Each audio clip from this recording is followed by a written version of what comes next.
Hey guys, welcome back to Red Devil TV. Man United 3, Brentford 1. Terrible first half. Guys, let's talk about it. First half, I thought everyone was absolutely dreadful, apart from De Gea. I thought De Gea kept us in the game. How many times after each of these games are we going to come out and say, if it wasn't for De Gea, we should have been 2 or 3-0 down in the first half? And look, by half time, I thought, look, they should have had a couple goals. We didn't have any opportunities in the first half. I think there was one chance from Delo where he almost scored an absolute banger in the top right corner. Apart from that, it was absolutely dreadful. I would say, look, first half, it was one of them ones where we struggled with the physicality of Brentford. I thought their pressing was phenomenal, Brentford. I think they're a very underrated pressing team. I think every team now who's played against them, we're talking about even the likes of Liverpool and Man City, have struggled against Brentford away from home. So look, I think in terms of what Man United struggled with in the first half was the physicality, the press. What we saw was Brentford obviously going to a 5-3-2 system. But what we saw as well was one of the Brentford players in the midfield, playing in the 3 in the midfield, would go into the forward line and almost act like a 5-2-3, where you would see 3 of their players press against us, and we really struggled to get the ball out from our defence, and we kept losing 50-50s in the first half. It was a tough watch, to be honest. The physicality was a big a big issue in that first half. Elanga kept getting bounced off the ball. Fred was terrible the whole game, apart from the assist. Ronaldo, look, he got no opportunities in the game to score. There was one header which hit the bar, which could have gone in. He had a big part to play in the second goal, obviously, but apart from that, you could have been at home, you know what I mean? Like, you could have put any one of the fans up front, you know what I mean? Like, that's how much of a dead role he had in the team during the game, because he didn't have any service. And look, what we saw in the game was him constantly going deep to try and get the ball. He was going on the wing, he was going everywhere. And same with Bruno. In the first half, I thought that Bruno was playing very deep. He was constantly playing as a defensive, almost like a defensive midfielder. You clearly saw Bruno go into that deep role, and I think there are some benefits with him going to deep role. He can create from deep, but I think you see his best work when attacking, Bruno, personally. We saw that in the second half. Look, the Ronaldo substitution wasn't a big deal for me. I think the fact that he went to a back 5 kind of shows where his motives were in terms of you know, even in the Villa game, he admitted after the game, he was kind of upset with himself that he didn't bring on a defender and go to a back 5. You know, didn't take off Cavani in the Villa game to go to a back 5, and we would have won that game, you know what I mean? And he clearly should have done that, and he learned from his mistakes. In terms of if it would have been Greenwood, you know, if Ronaldo would have scored instead of Greenwood, would he have taken Greenwood off instead of Ronaldo? Greenwood came off anyway, but let's say if he would have taken Elanga off instead, you know what I mean? But you know, at the end, we went to a 5-3-2, and I still thought that we looked kind of... I was worried when we went to a back 5 anyway. You clearly saw Brentford get back into the game in the last 10 minutes, and we almost lost control, and I was worried that we were going to concede again. But the second half, we had more control. Brentford ran out of steam. They weren't pressing as much, and you know, I'm starting to think that even though with Ranić coming in, I did expect us to be more of a pressing, high energetic team. What we're clearly seeing is that Ralph is trying to... Look, I wouldn't say we're far off where Oli was. I would say we're definitely more compact as a team. I think we have more composure. Is that the right way to describe us? I think we've seen loads of games where we don't look composed, but I think we're starting to develop that composure defensively as well. I think our back 4, back 5 have been phenomenal, to be completely honest. I don't know if there's an argument to be had if Luke Shaw should come back in or Wan-Bissaka. So...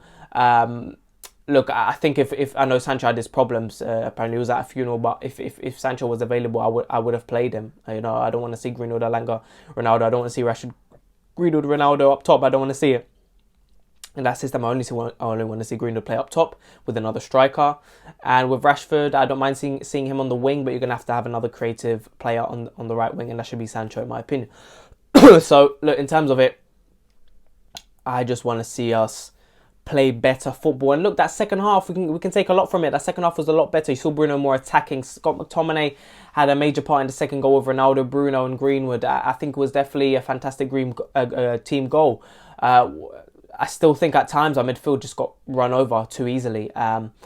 You know, the fact that Brentford, even when they slowed down in the second half, still had a couple of opportunities. Even in the first half, we had a lot of possession of the ball, but we didn't do anything with it. A lot of sloppy passes. Again, like I said, losing a lot of 50-50s. Fred got terrible clearances when Brentford were counter-attacking. They look devastating counter-attacking against us, Brentford, and we should have been 3-0 down by the first half. But look, I'll take the win.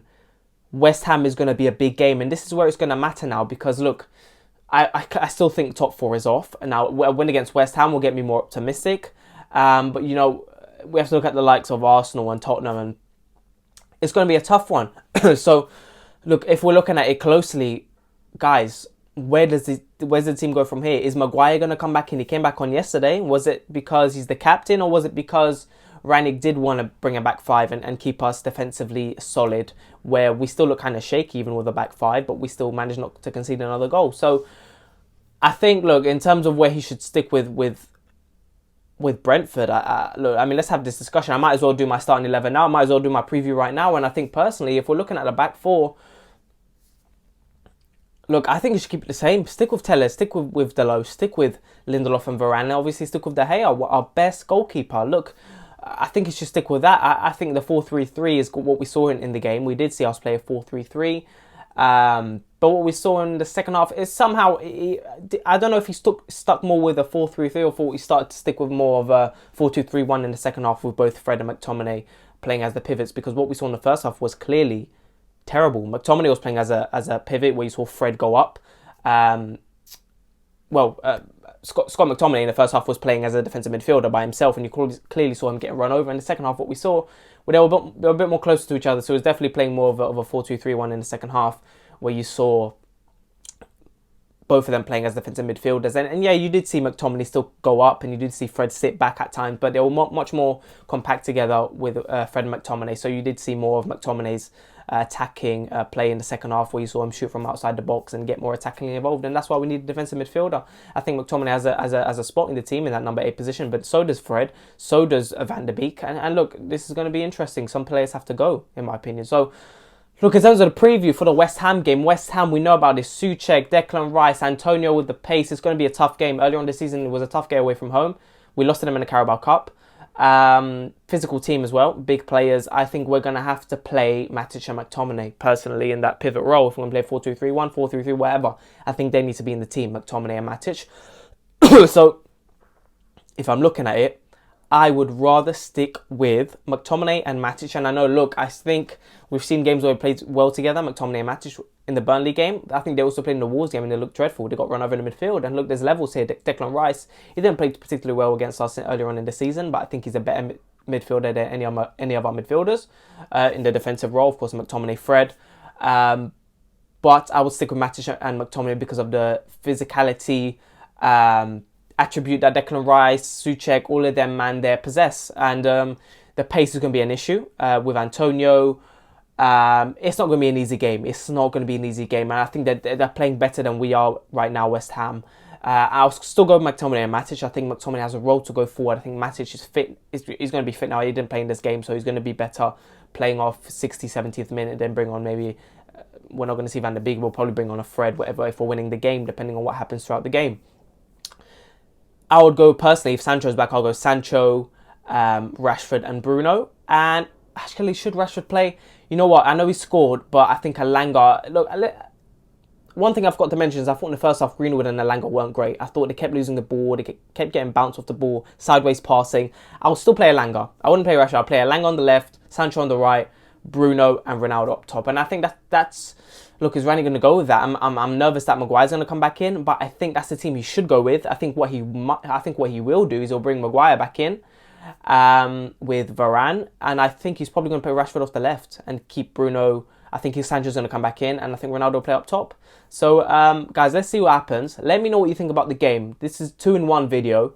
I wanted to speak about a lot of things because right now we're approaching a period where it's going to be tough for us, and I want to see us win these games. I think top 4's done. Champions League is coming up. Middlesbrough in the FA Cup. Guys, I'm expecting big results. And we're slowly getting better. There's progression, but that first half was terrible. And I want to see us play better. I want to see Ronaldo back scoring goals. Bruno's playing good. He's looking good. So, guys, let's see what happens. Please make sure to like and subscribe. Let me know what you think of the West Ham game. What's going to happen? The starting lineup, your predictions. In terms of my prediction, I'm going to go for 2-1. I think we can do this. Please make sure to like and subscribe, and I'll talk to you guys later.